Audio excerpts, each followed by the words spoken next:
In today's video, we had the kidnapping of a London-based DJ and music producer. The kidnappers would lure the DJ to a remote wilderness of Wales, pretending to be a record company, for an invitation to a country retreat for a dream gig. It would all go horrifically wrong. This is Curios&Spiritual. We look at the case, the police investigation, and trial. Let's away, boss. Good subject, secure, good subject, secure.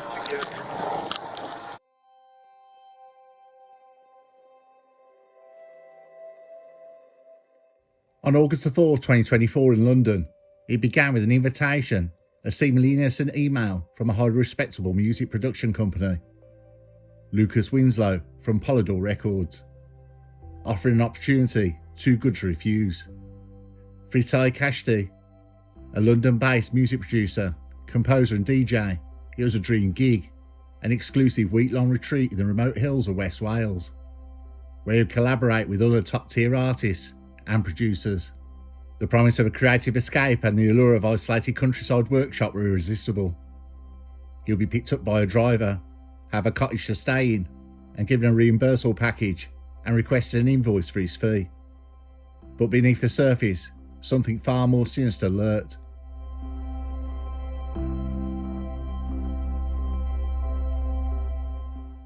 Mr. Kashti could not have known that behind the invitation lay a carefully spun web of deceit. 3 men, Faiz Shah, 23 years old, Mohammed Komri, 23 years old, and Elijah Ogunwusi, 20 years old, were orchestrating something chilling. They had gone to great lengths to fabricate their identities. Lucas Winslow from Polydor was indeed a fake identity. No one of that name ever worked for Polydor. The trio using stolen documents to rent the secluded cottage where they planned to execute their crime. Their intentions were clear, their motives dark and layered. The main was financial extortion, but there was another motive behind it, a deep-seated hatred of Mr. Kashti, who was very proud of his Jewish heritage. Their plan was meticulous. They rented Gatehouse Cottage near the town of Llanbedr for a week and stocked it with enough supplies to hold Mr. Kashti until a ransom was paid. Their motivation was twofold. Firstly, they intended to extort money from the individual who they perceived to be wealthy, but there was a clear political and religious motivation. In the discussions between the trio, they referred to him as attending pro-Israeli marches in London, and one of them said, "I know this guy is involved in West Bank settlements, taking Palestinians' land." The 3 kidnappers planned to launder their ransom money by converting it into cryptocurrency. One message in an encrypted Telegram group stated, "All of us 3 have complete 100% faith in Allah, so we can't fail."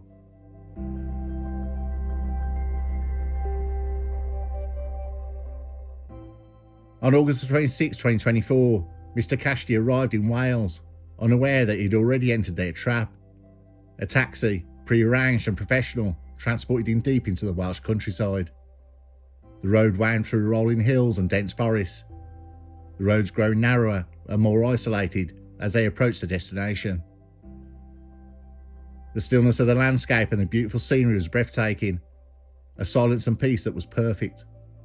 The taxi driver pulled up at the cottage and got Mr. Kashti's luggage and guitar out of the car. Mr. Kashti started scanning the scenery behind the gate. It was a small, beautiful cottage where he'd be staying. The taxi driver entered the property first. The ambush was swift and calculated. The masked men emerged out of the dark from inside the cottage, overpowering the taxi driver by mistake, not aware he had entered the cottage. Mr. Kashti barely had any time to react before he was grabbed, trying to fight off his attacker in the dim light. The taxi driver managed to break free and jumped a fence in the garden, leaving his taxi and ran for his life.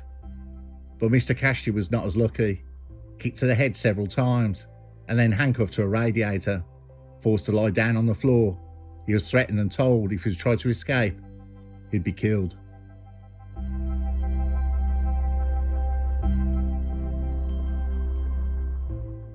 The taxi driver managed to get away.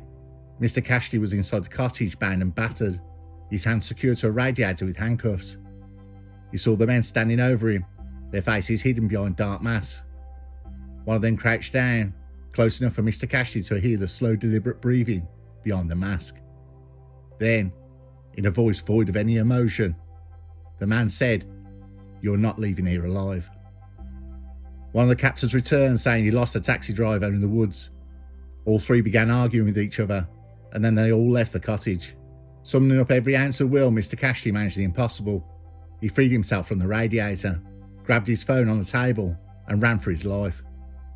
He ran through the forest, his breath ragged, every snapped twig beneath his feet sending jolts of terror through him.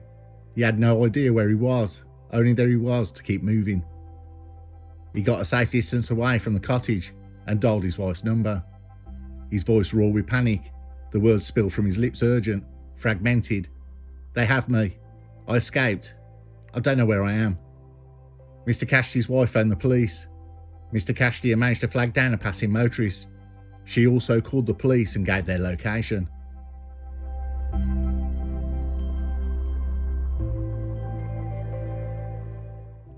What was unknown to Mr. Kashti is the kidnappers, realising the taxi driver would raise the alarm, panicked, unable to move their car because a locked taxi with an electric handbrake was blocking it in.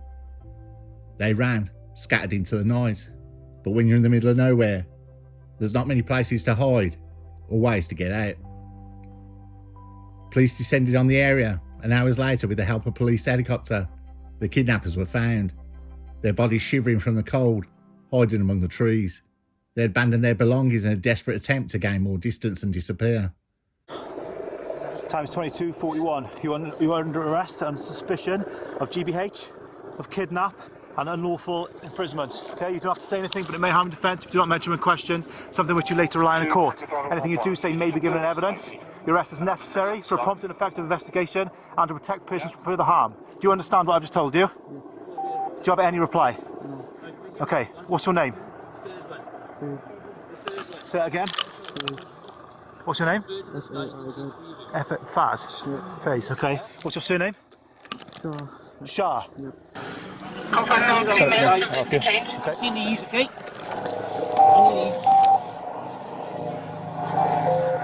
Okay. Swing away, boss. Good subject, secure situation. Good subject, secure. Fantastic, thank you. Fantastic work, thank you very much.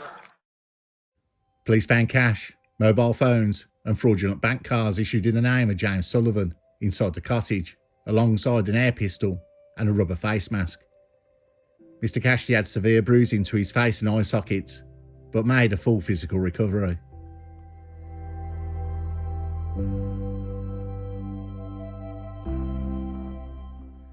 Judge Catherine Richards said the offence involved significant and highly sophisticated planning, and they targeted Mr. Kashti based on their understanding of his wealth, his Jewish heritage, and their racial hostility.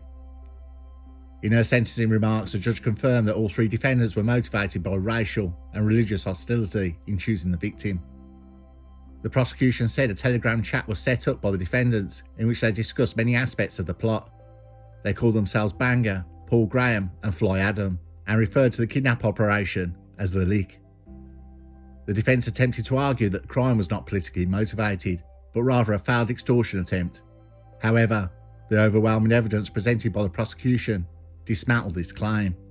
Mr. Kashti said, "I was kicked in the head several times, handcuffed to a radiator, and forced to lie down on the floor. I was threatened and told if I tried to escape I'd be killed. The awful attack on the 7th of October was flashing through my mind as I lay restrained on the floor in handcuffs. I can't deny the strong and devastating impact this brutal and unnecessary attack has had on my life. I don't know how I can go on working in the music industry. It has left me with anxiety and feelings of isolation and loss of confidence."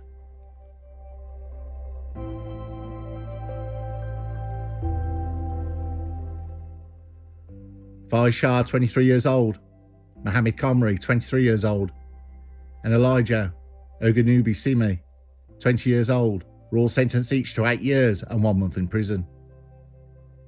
Community Security Trust, a charity that protects British Jews from terrorism and anti-Semitism, CST Chief Executive Mark Gardner said the combination of criminality and anti-Jewish hatred could easily have resulted in far worse, perhaps even fatal outcome.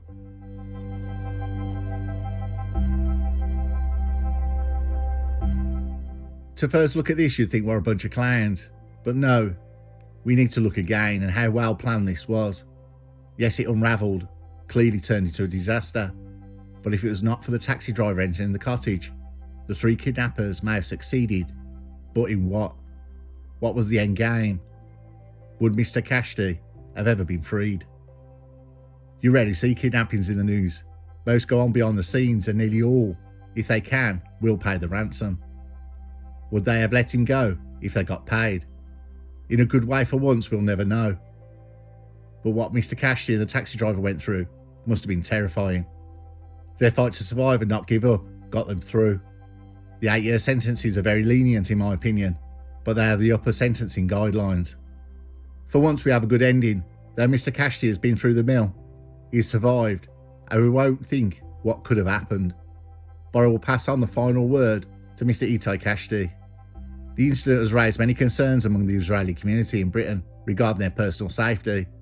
This could happen to anyone. The world has become a dangerous place, even when all you want to do is create music.